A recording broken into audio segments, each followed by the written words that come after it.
இன்னைக்கு நம்ம பார்க்குற ஒரு மகான் பேர் துரைசாமி கவிராயர் அப்படின்னு பேர்.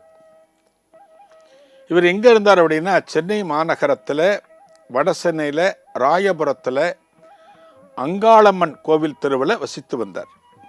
அங்காளம்மன் கோவில் தெரு, துரைசாமி கவிராயர்னு பேர்.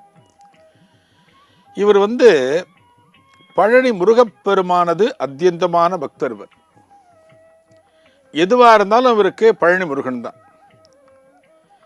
இவரை பார்த்தீங்கன்னா இவர்கிட்ட என்ன ஒரு சிறப்புன்னா, டெய்லி ஒவ்வொரு நாளுமே அந்த பழனி முருகப்பெருமானை பற்றி ஒரு பாடல் பாடுவார், ஒரு கவிதை எழுதுவார்.